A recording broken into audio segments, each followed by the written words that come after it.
Welcome to the Album Nerds Podcast with your hosts, Andy, Don, and Dude. I'm still alive. The Album Nerds Podcast. I'm Dude. I got Andy and Don with me. We're all pretty excited to spend a little time in the Emerald City, wouldn't you say? Andy, how you doing? Yeah, doing great, buddy. Tell you how dedicated I am to the show. I haven't showered in the past 2 weeks. I don't know if that's he's grungy. If that's very kind to the citizens of the beautiful city of Seattle. Well, they're out in the rain all the time, so they get cleaned off that way. Nature's shower right there. Nature's shower. Yeah. Don, how you doing? I seem to recognize your face. You know, your singing can be delightful, but Mr. Edward Vedder does not appreciate that, I don't think. We'll have to ask him.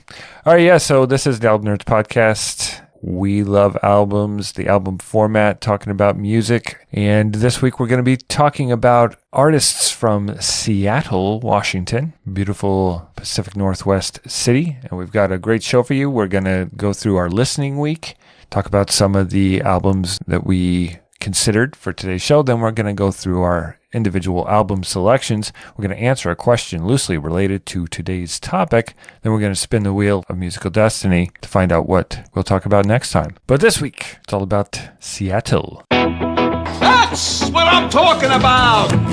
Seattle, Washington is a large seaport city on the west coast of the United States, has a long history of contributions to popular music going back to the 1950s and 60s with acts like the Fleetwoods, the Wailers, and Jimi Hendrix. Most famously, Seattle is considered the home of grunge music, having produced such acts as Nirvana and Pearl Jam. The Seattle-based Sub Pop record company continues to be one of the world's best-known independent/alternative music labels, and the city's musical legacy continues on. Today, each of us will present an album by an artist from the Seattle music scene. Seattle and its music, grunge in particular, holds a place in my heart, as I was very into that in the 90s. You know, you guys were not as enveloped in its sounds. So I'm curious, how'd you guys do? What'd you find? Yeah, I was a little bit young for the grunge phase, but I did kind of look back on it after a few years after it had passed. Yeah, you came in just in time for Bush when it was post-grunge. Yeah, for all the terrible parts. Yeah. I was looking for something a little bit off the beaten path, maybe a little bit more underground than some of the bigger names. I'll throw out a few that I enjoyed. The Fastbacks, their album Zucker, came out in 1993. Pretty enjoyable women-led punk rock group.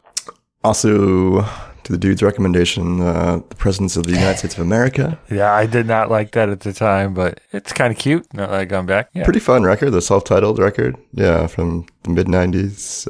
Funny, but also pretty interesting. I also listened to a bunch of records from Pedro the Lion, kind of like singer-songwriter, sort of emo, very, very underground feel to their material. Well, I figured Dude would have the grunge angle covered. So, I looked at some other things. I've always been a fan of Modest Mouse. So I thought about doing their 2000 album, The Moon and Antarctica. I was also a big fan of the Fleet Foxes' first two albums, but I was particularly considering doing Helplessness Blues from 2011. And just for fun, because he's from Seattle, I checked out Kenny G, his album from 1986, Duo Tones. Yeah. How was that, Don? I don't know. It was relaxing. A nice little rainy day, folding the laundry music, maybe. I don't know. Yeah. There you go. It was. I think Kenny G came out with an album specific to doing house chores, and each song is named after a chore. Oh. You should check that one out. That sounds like a Brian Eno thing to do, but So Kenny G, if you're listening, I think I just gave you a great idea for your next record. I'll produce. Yeah. So I mean, I had some very obvious choices, and most of the albums were already in my head from bands like Pearl Jam and Nirvana, most of which we've talked about on the show before. Heart, I considered Heart. We talked about them somewhat recently, so I changed directions there. But I also listened to a little bit of hip-hop from Seattle just for fun. Macklemore, Sir Mix-a-Lot. And I did get into a little bit of Shabazz Palaces, which was interesting. Oh my gosh. Nice. I knew I was going to go to the well to one of my favorites, but I still explored a little bit anyway because I didn't have to listen to the record too many times because I've heard it a million. So why don't we get into our choices? You choose me?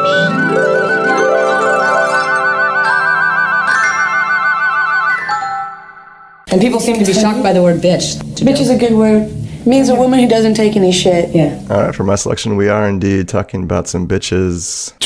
In particular, 7-Year Bitch, the 4-piece punk rock group from Seattle, Washington. We're talking about their second studio album entitled Viva, Zapata. The album takes its name from the vocalist from the band The Gits, who were a punk rock group, woman-focused punk rock group from Seattle, a little bit popular a few years before this album came out, which was 1994. Their vocalist, Mia Zapata, was raped and murdered a couple of years prior and kind of became a bit of a martyr for the Riot Girl movement, as well as kind of the Seattle punk rock scene. So we are going to play a song that is specifically about this tragic event. This is called MIA.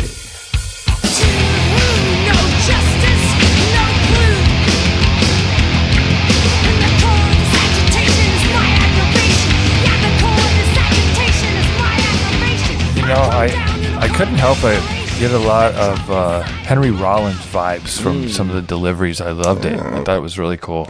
Yeah, it's a good comparison, man, definitely. She also reminds me of, what's her name? Tia Carrere, or whatever, from Wayne's World. I see a man at the back in a bed. Oh, man. Yeah, well, that's just because we all watched Wayne's World a few weeks ago, so it's fresh in the noggin. No, she has a very stream of consciousness sort of delivery there, I would say. Yeah, it's a pretty interesting track there. It's literally just a message to Zapata's murderer, kind of asking, who are you? And, is this justice? And why did you do this kind of thing? And found it really interesting. There was also one of the original guitarists from 7-Year Bitch died a couple of years previously due to some drug-related issues. So there was a lot of just kind of death and surrounding this group and this kind of general scene in Seattle at the time. So they do focus on that a little bit on this record, but there are some other interesting topics covered as well. The 3 words I use to describe this album are Riot Girl Solidarity. This really does feel like, they're kind of representing the scene and kind of what it was like to be a part of it in the early to mid 90s here. The record itself, I think, is pretty good. It's very, very energetic, as you would expect, kind of like a ferocious energy throughout the album. Lots of good grooves and hooks. But there are some moments that, like the dude was alluding to, that are a little more bleak and just kind of sparse and kind of in that Henry Rollins sort of vibe. But yeah, overall they were new to me, but I found myself enjoying this quite a bit. It's not a particularly diverse record, but I think what they do pretty well, and they mix it up enough to keep it interesting over the 30-minute runtime here. But yeah, why don't we play another cut from the record? This is Get Lit.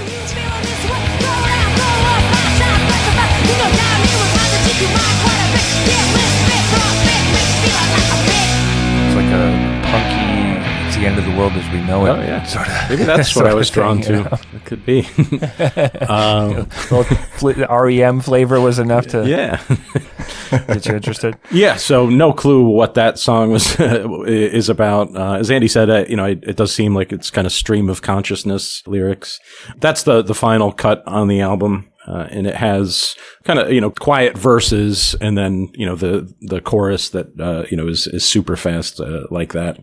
The 3 words I chose to describe the album are screech-free feminism. Actually, I didn't come up with that. That's from Deborah Frost of Entertainment Weekly. And I'm not even sure what that means. But I thought it was like a Saved by the Bell. Yeah. So, pour one out for Screech. Dustin Diamond, yes. Yeah, I would say just the album it's mostly fast, and it's amusing. I think what I like about it, other than the songs that are about rape and murder, there's a sense of humor, I think, in it. Maybe even though there are elements of feminism, maybe they're not taking themselves too seriously. Kind of reminded me of Anthrax in that way, who were sort of, that thrash metal, but sort of tongue-in-cheek. Yeah, I see that. And, it's less Sex Pistols, and I think it's more out of that, like, Black Flag, California kind of punk rock. I think unlike Bikini Kill, who was more screamy, I think, if I remember correctly, this one, you can hear the vocals because it's mostly like a more like spoken word approach. Yeah, she has kind of a more clean approach to it. I mean, it's not really even singing. It's like, it's just kind of like, almost like beat poetry at times, Yeah, very Michael Stipe. No, I'm just kidding. Yeah, there's a lot of tracks that do seem to just kind of like fit that general kind of punk rock, like live hard and live hard, play hard kind of, which I appreciate. A couple of them are pretty strange too. There's a track in the middle of the record called Cat's Meow that has some like really interesting riffs and it's like some odd rhyming structures going on in it. It's kind of goofy, but also has like a weird serious overtone to it. Yeah, there's quite a few tracks that really aren't very melodic at all. But yeah, why don't we play another one from the beginning of the record? This might be the most catchy, or among the more catchy tracks on the album. This is called The Scratch.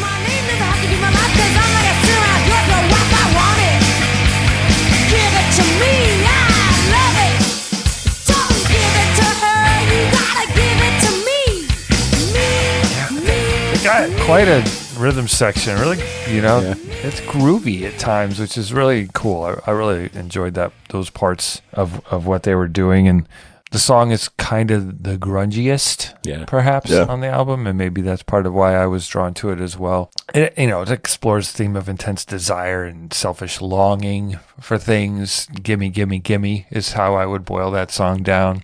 I think it's probably not so much from a first-person perspective, but about the entitled people, would be my Seems likely. My estimation of that. To describe the album in 3 words, I went with punk truth reaction. It's punky. There's a lot of stark truths throughout the record lyrically, especially with what Mia went through. And then it's a reaction to that and the loss of their bandmate. And we should say that so bands of the time, a lot of Seattle bands helped raise money to hire a private investigator because they could not find the murderer. Yeah. And in 2003, because science had changed and they had saved some DNA evidence, he was convicted, got 37 years. Yeah. So justice did come, but it was a long time, 10 years before that happened. So yeah, I mean, and then the album also gets into another dark part of Seattle. A lot of artists were lost to drug overdoses, and that's woven in here as well.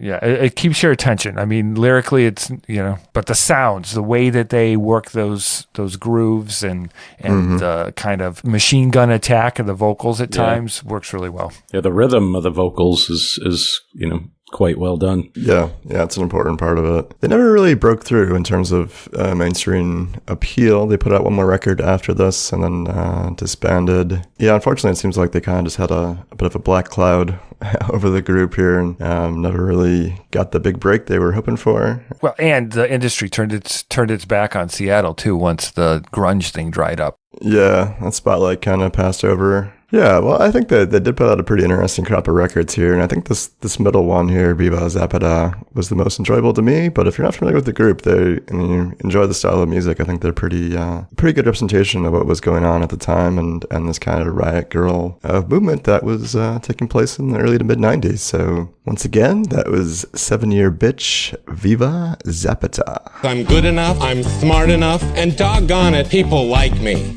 If you're enjoying the show, and we hope you are, do us a solid and leave a review on Apple Podcasts or your favorite podcast app. Maybe we made you laugh or you discovered an album you enjoy. Leaving a review keeps the show going and helps other music fans find us. I think at this point in our career, we just want to make sure that with every record we make, that we're making the best record we can with the material we have in front of us, but also trying to make sure that we're reminding people why they like our band or why they love the band. Don't forget. Yeah, that guy's interviews are as interesting as his songs. Oh my gosh, let's not start the review like that. So my pick for a Seattle artist is Death Cab for Cutie and their album Plans from August 2005. This is the 5th studio album by the band, formed in Bellingham, Washington in 1997. The band at the time was made up of songwriter, vocalist, and multi-instrumentalist Ben Gibbard, multi-instrumentalist and producer Chris Walla, bassist Nick Harmer, and drummer Jason McGurr. Let's hear the opening cut from the album. This is Marching Bands of Manhattan.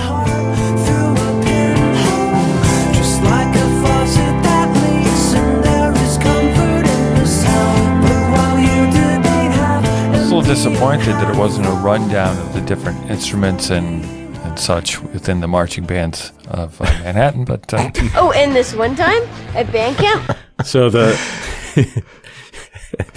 I wanted to highlight that cut just because I really like those lyrics, and the whole album.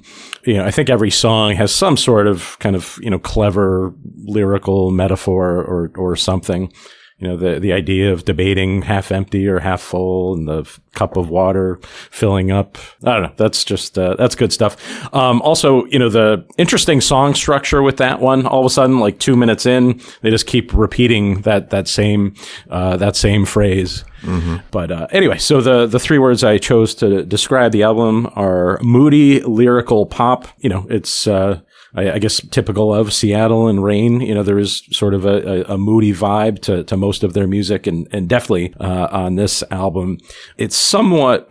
I mean, it's poppy and I guess lightweight in some ways. And even though the lyrics are often dark, they're also, I guess, like the clever metaphors and stuff maybe give it a lighter feel. I also think Ben Gibbard's voice kind of has a lightness to it.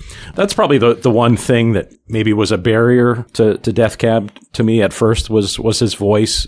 He kind of has that, I don't know, that 90s indie voice, sort of that juvenile way of singing or something. It's not Blink-182, but it has sort of a baby tone to it. It's a thin voice, I would say. I think it has a Paul Simon quality in some aspects as well. And when I started looking at it from that perspective, I was able to listen without prejudice. Nice. Because I've never really listened to them. The name of a band, Death Cab for Cutie, makes you think it's some kind of metal thing, right? Which is what I thought when I first heard of them. Yeah, I guess the name of the band is a reference to. Did you ever see the movie Magical Mystery Tour? I think the band that's performing in that, the name of the song they perform is Death Cab for Cutie. Just kind of nonsense. Yeah. Anyway, well, let's hear more. It's kind of it's a pretty diverse album, I think. Here's I Will Follow You Into the Dark. There's no one beside you when your soul embarks. Then I'll follow you into the dark. So, I'll follow you into the dark. I liked that it was an acoustic treatment and not filled with those morose sort of kind of bland sound of the band. I thought it was more interesting when it was just his voice and a guitar. Expressing love for his girlfriend, anticipating reunion after death, heaven or hell, do they exist, or is it just dark, right? I'll follow you into the dark, and whatever that ends up being, if it's just dark, that's fine too, because we'll be together. The three words I used to describe Death Cab for Cutie's album are long nap for the duder. That's me. That sounds nice. Very sleepy. Mm-hmm. I also thought about what's left in the puddles. After all the rain in Seattle, this is the puddles. It's just a very sleepy affair. It's my first experience listening to one of their albums. I think I've heard a couple of their songs. Once I heard the album, I recognized the voice. I just would have liked a few chaotic moments. Bands like this are I enjoy, but I need at least a couple of the tracks to have something unexpected. And there was nothing unexpected once it started. It was kind of the same tone. It's pleasant, but it just didn't grab me in any way. So it's not that I think it sucks. I just didn't connect with it much. Like when you're traveling around and you get turned around, you look for landmarks to find your way back. There were no landmarks. Yeah. Interesting. I think you might like the album that follows this maybe a little bit better, Narrow Stairs. Okay. A little more rock and guitar driven, maybe a little more edge than this. Well, like Crooked Teeth was, they do kind of a sleepy Beatles thing here, and I thought Crooked Teeth was the best of that. I thought that it was the most natural and interesting of the songs that fit in that kind of mold. There is some, I guess, kind of overt sentimentality in the album, which I don't always love, but I think somehow like I enjoy it more. So even I'll Follow You Into the Dark, is just kind of very sappy and sentimental, but I think because it has sort of that darker, cynical element to it, about there being nothing in the end, I like it. That's Dawn all the way, yeah. Okay, so this next song also has elements of sentimentality. This is What Sarah Said. Hello, cutie pie. Sarah Connor. Different Sarah, I think. Then the nurse comes round and everyone with their head. All right, well, I will stand up for Mr. Gibbard and what Death Cab are doing here. I think this is pretty interesting stuff. Yes, it is sentimental, and it is maybe a little bit overly dark, or at least always seems to fall back onto darkness, it would seem. But I think it's pretty compelling stuff they're doing. That track there, the lyric is, love is watching someone die.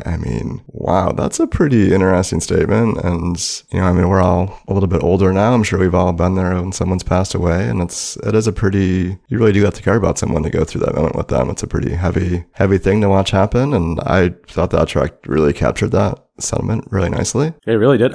I can picture the scene, like the reeks of piss in 409 and, Yeah, some stench of death. Yeah. See, I think maybe it's just the delivery sound, and maybe this is intentional, but I didn't catch anything somber, so therefore I didn't really pay attention to the lyrics in the way of figuring out what's being said, because it's like this: tie your shoes, brush your teeth. It could have been that. Really? I think that piano is really sad sounding.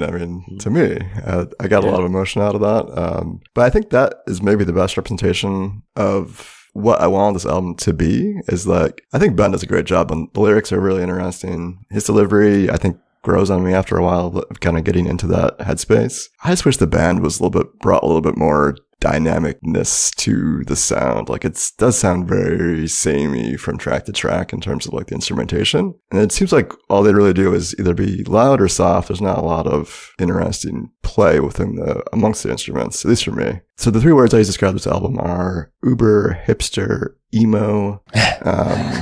This is very pre-Uber in 2004, but 2005. But it feels like a very hipster album to me. I don't know how much of that time period. Maybe that's where I missed the boat on this, because at that time radio was changing. People were starting to, shortly we were able to buy MP3s, and it just the music scene was changing, and I think I just was uninterested in anything that was of hipsterness at that time. So I just never really experienced them. So it's only fair that I go listen to more of their music, because I've been semi-harsh regarding these guys. There's talent there for sure. But it might even be I don't know, Don, what your thoughts on this, but maybe it's a little bit intentionally off-putting to kind of keep out offsiders. I feel like hipsters are always weed out the uncool guys like me. Yeah. Oh, maybe. Sort of. Yeah. Keep you guys out. Yeah. Yeah, exactly. It's to keep grumpy old D-bags out. I get it. Well done, Mr. Gibbard. It's dense, man, and it takes a while to get into. I feel like even listening to it for a week here, I'm still not exactly sure I'm completely in line with it, but I appreciate what Ben does lyrically. I think he's a very interesting guy, and I really love the Postal Service record. I think that maybe has a more interesting melodies on it compared to this record, but either way, I think Ben is quite a talent and a pretty interesting guy. For me, it got better with every listen, and I probably only got to it maybe 6 times. So my harshness is already mellowed. I genuinely did enjoy several of the tracks, so I was getting there. I just needed more time. Okay, with their album from 2005 called Plans, that's Death Cab for Cutie. What's the matter, Cutie? Did you like my joke? Like that. Excuse me, I'd like to ask you a few questions. right, it's time for Deep Questions with Don. So we've been exploring the music scene of Seattle. What other things do you associate with Seattle? Yeah, for me, so I mean, I work in the tech space.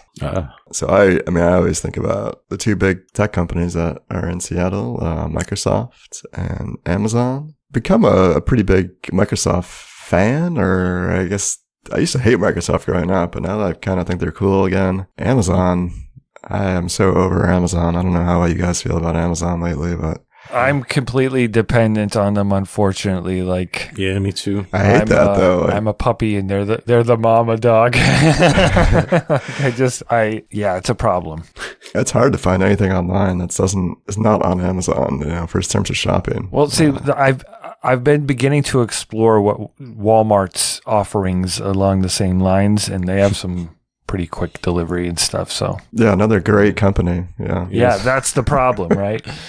I know. Yeah, so many choices here in our capitalistic society. What about Microsoft? Do you like? Yeah, I just feel like they're kind of back on like the cutting edge of like what's happening there. They're really buying into the AI stuff, and they're doing some good stuff with. Yeah, obviously their cloud services are pretty dope, and Edge has just revolutionized web browsing. I would say Bing has made like a comeback lately. Yeah. How about you guys? Maybe something a little more fun than corporations. I think about coffee. Coffee time. And the whole coffee shop narrative that came, not only the grunge movement, but around that same time, all of a sudden there were fancy little coffee shops with kooky paintings and art everywhere, and it was like a cool hangout spot that didn't involve alcohol. And I know that that's where Starbucks came from, but just the whole coffee shop culture, I really enjoyed that, and that's where I would do poetry reading, open mic stuff. You would be on the open mic? Oh yeah. Yeah, dude, open mic. Yeah, that's right. Oh, wow. I would love to be a fly on the wall for that. You should have seen me. I was gorgeous. Wow. You did it! Congratulations! World's best cup of coffee. I'm not a big coffee drinker, but I love going to a good coffee shop to listen to some Death Cab, though. Like there. It's a match made in heaven. Well, that's the place for it, I suppose. I feel like you used to be able to buy their CD at Starbucks. I once stopped at a Starbucks to purchase a Jacob Dylan album that was exclusive to Oh my gosh. Wow. Jacob Dylan. Wow. Yeah, so I mean, I've never been to Seattle. I've never even really been to the West Coast. So all I know about Seattle is what I've seen on television or in film. So, of course, the television show Frasier. Every episode has them hanging out in a coffee shop, and that was right around the time Starbucks started taking over the entire country.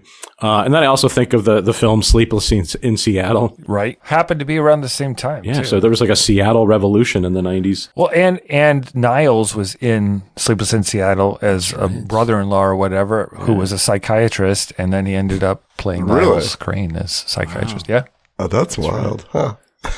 Yeah, mind-blowing. Do you remember Tom Hanks's character lived on his house was basically on stilts in the water, and it seemed like it was raining a lot in that movie, and well, him and Jonah, they had to go somewhere to mourn the death of his wife and Jonah's mother. Yeah, I saw that movie a bunch of times. Me too. I watch it at Christmas time. I enjoy it. I think I've never seen it. I gotta check it out. But the music in it, which is really cool, is that it has nothing to do with the Seattle scene. Like there were movies like singles that I loved because it was about the Seattle rock scene and whatever. But Sleepless in Seattle had all that classic, like Jimmy Durante and Nat King Cole and make just one someone happy. I figured I could trigger Don. Yeah, thank you. That movie was just a different slice of using Seattle as a backdrop. I just think they had a really good run there in culture. And the Mariners were actually pretty good at that time. Had Ken Griffey Jr. and that's true. Edgar Martinez, yeah, Ken Griffey, Randy Johnson. Mm-hmm. Anyway, so what do you associate with Seattle? Let us know. Join us on the socials, Facebook, Instagram, and Threads. Also on Discord, albumnerds.com/Discord. H&G. Hi and goodbye. Nirvana's fellow Seattle cohorts, Soundgarden, released a new album this week called Superunknown, and critics are declaring the band's 5th album its most stellar to date. We visited the lads in their hometown and learned a bit about playing spoons as well as Superunknown. So I decided to go for the easy layup. I went with Soundgarden and their 1994 landmark album, Superunknown. Soundgarden formed in Seattle, Washington in 1984. So they were working the scene for a while, recording on independent labels and things. And this retained the heaviness of the earlier releases, but really went a little more diverse in the range of influences. So why don't we get started with a little bit of Spoon Man, the first single that was released from Superunknown.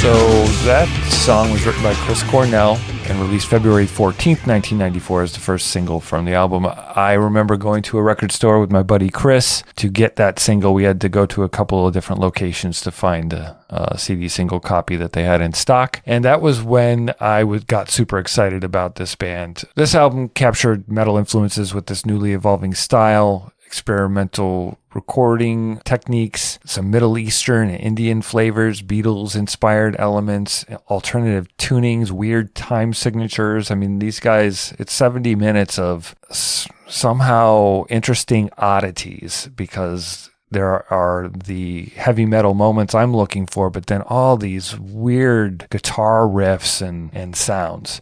The 3 words I'm going to use to describe this album are alive in the super unknown. It's a lyric from the title track, but the whole album does feel like the super unknown. Like I didn't know how to process this record as when it came out as a young man. I mean, I'm sure that Black Hole Sun was probably at the top of playlists for you guys. What, at the time, was this revolutionary to you or just more grunge? At the time, to me, it sounded like what I thought grunge was, which I didn't really understand, to be fair.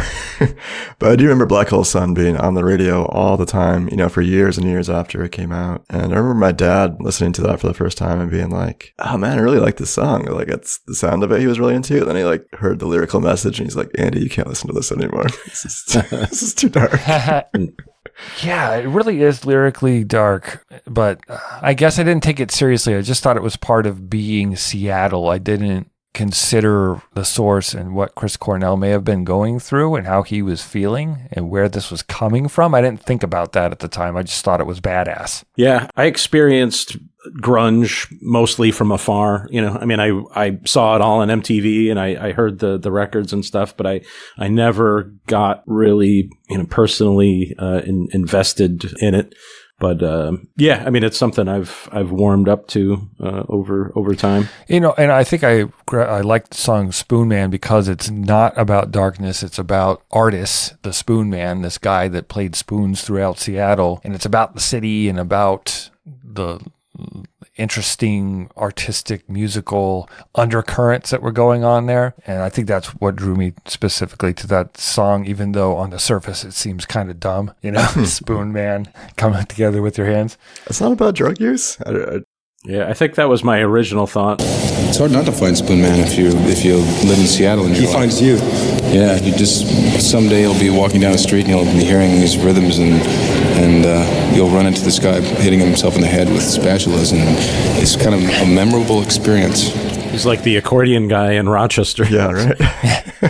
But the Spoon Man does play the spoons on the song, so that stuff you hear is actually him playing. That's him. That's him on the record. Okay.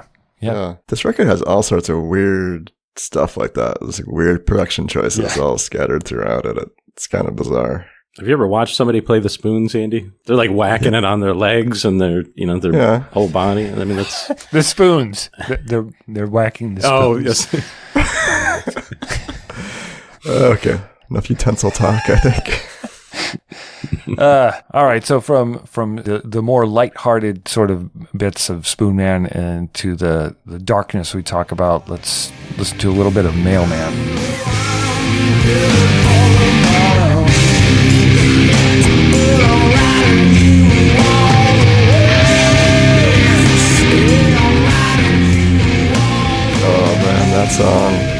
couple sludgy, slow stoner rock songs on this album that just lap up like a little kitten. Like, oh my gosh. That song is about an upset postal worker coming back to get revenge on his boss. Yeah, it's pretty dark lyrically. It's very dark lyrically. But man, I love that guitar sound so much. It sounds so good to me. Yeah, Kim Thale is amazing. Yeah. No, I really came to appreciate the guitar on this record. Listen to it closely. There's a lot of really interesting, nuanced things happening that I didn't pick up when I was a younger lad. The 3 words I use to describe this album are one gnarly beast.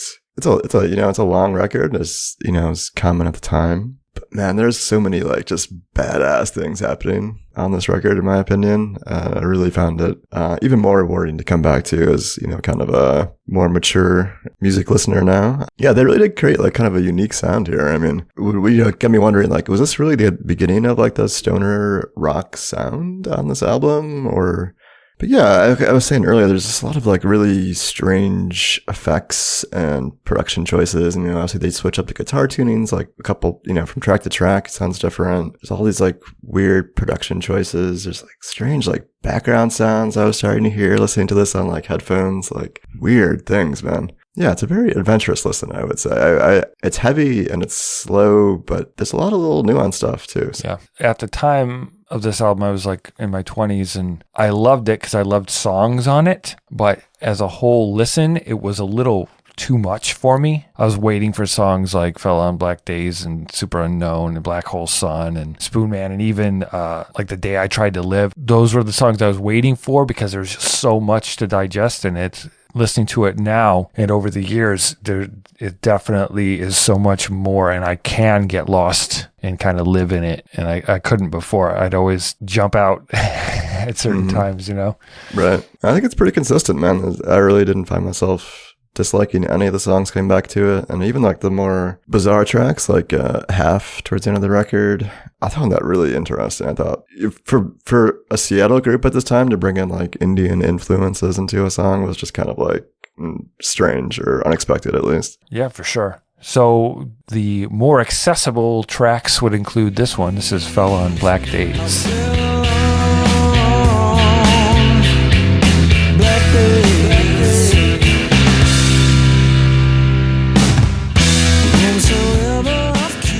I would say that's, you know, always been my favorite Soundgarden song. Of course, that one was written by Chris Cornell, and it has an odd time signature, just like a lot of songs on the album. There's some with 5/4 and 7/4. This one's in 6/4 time, which apparently it's just 1, 2, 3, 4, 5, 6 instead of 1, 2, 3, 4. I never really understand why that makes a difference, but it does. And you know, that song does kind of have an unusual sound just because of that time signature. Yeah, I love the moodiness of this album and that song. I'll just be a little negative here. The 3 words I chose to describe the album are "Where's the melody?" And this is maybe more a comment on grunge in general, I think, than specifically this album, because I think as far as Soundgarden albums go, or this could be the most melodic, but yeah, I feel like a lot of grunge, I know it's about like the raw energy, right? And that I love that about grunge. But when they do try to be more melodic, it's often just within a very short range of notes. You know, it's Black Hole Sun, won't you come? You know, it's just kind of droning and whatever. I think, you know, on previous albums, it was much more screamy from Chris Cornell. And I think this album, there was that balance where those moments, those parts, that softer part of his voice was a build up. You're waiting for the wail, right? Like when his voice takes off to the heavens, and that at least that's how I have always processed this. Yeah, that's a good point, because so if most of the album is, or most of the song is kind of monochromatic or monotone or whatever, then you can contrast at the end with having him scream that line at a much higher register. That's a good point. It makes it hard to sing along with. Yeah. You know, you can nail it. You can get in that range with him when he's down there in the middle. You're singing along in the car, and then "How would I know" happens, and it's like, no, I can't. It's so much easier to sing along with Death Cab for Cutie or Eddie Vedder, or you know. Yeah. I like this album a lot, and it's definitely more colorful, than Badmotorfinger, I think. Yeah, so I love this album. I think it's a landmark record. I think it took the grunge thing and threw it on its back, and then they just did whatever they wanted, and it was awesome. I'm going to nominate this for the Album Nerds Hall of Fame. We've spoken about this 15-track masterwork quite a bit here, so I'm just going to say landmark album, love it, nominating, yes. Yeah, I would definitely agree. I think this is probably up there with, I think, the best albums that come out of this era, the grunge movement. If not, maybe not number one, but definitely 1A or 1B, in my opinion. So, yeah. Yes for me as well. Yeah, if you're pulling out, a few grunge records to put in a Hall of Fame, you'd have Nirvana, Nevermind, probably Pearl Jam 10, and I think this probably belongs alongside those, so I'll vote yes. So welcome, Soundgarden Superunknown, to the Album Nerds Hall of Fame, and if you haven't listened to that record in a while, go. It's 70 minutes well spent. Okay, so we took a trip to Seattle. What did we learn? What did we learn? I mean, one thing that always comes up whenever I look into the grunge era in music, a lot of bands just kind of find themselves lumped in with that sound that maybe aren't traditionally part of grunge. Even that Soundgarden record we listened to, I feel like that's more metal than really grunge, from at least for my ear. So I feel like grunge is really more just like a time period, in music, than just a sounds per se. I agree. Yeah, it was bands from Seattle that formed in the 80s and had their peaks in the 90s, pretty much. Yeah. I think MTV did a good job of, making that a thing. Right. Yeah. I feel like it's more of a marketing machine result than any sort of, genre delegation. But on the other hand, other than the obvious American cities, so like New York, LA, and San Francisco, I can't really think of another town that I associate with a musical movement. About New Orleans. Yeah, but not when it comes to pop music though. Well, no, I guess I'm stupid because Memphis and Nashville and yeah. I think of a couple things, the San Francisco thing in the late 60s, how that was a scene, the Sunset Strip in LA in the early 80s, that was a scene for the glam metal stuff. And by the time this happened, the music industry had figured out how to strip mine a scene like that, and how to package it, and how to make it about the city of Seattle and make it about flannel shirts. And I think that's part of why it was the grunge part. I mean, there were plenty of great artists coming from Seattle before that. It's a big city, lots of great musicians. But that period, also, it was the last time where there was a pure musical movement that meant something to a lot of people. Mm-hmm. The second to last time that MTV was able to shape youth culture. After the Seattle thing, there was the boy band stuff and then the new metal stuff. And then they became irrelevant. So thanks, new metal. I really am an idiot because there's a million cities that are associated, like Detroit and Motown. and Right. So you learn nothing. And that's one to grow on.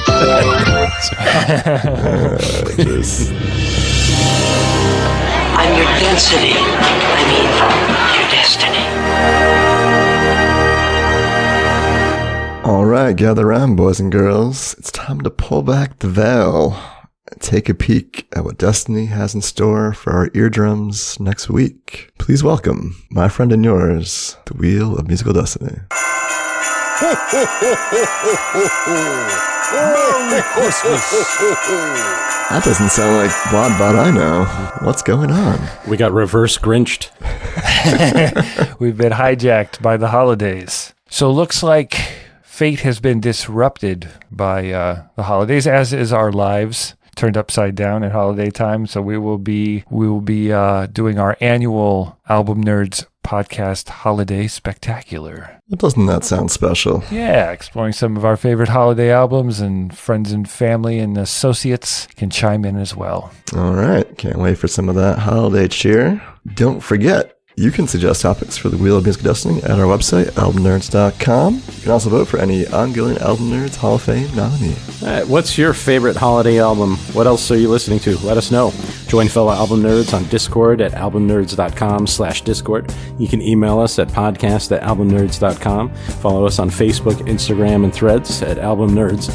And please subscribe, rate, and review on your favorite podcast app. And if you'd like to support the show, you can do so via PayPal at albumnerds.com/support. Thank you so much for joining us on the Album Nerds podcast. We'll catch you next time with some happy holidays. Thanks for listening. Did any Seattle groups do holiday albums? Is there Eddie Vedder?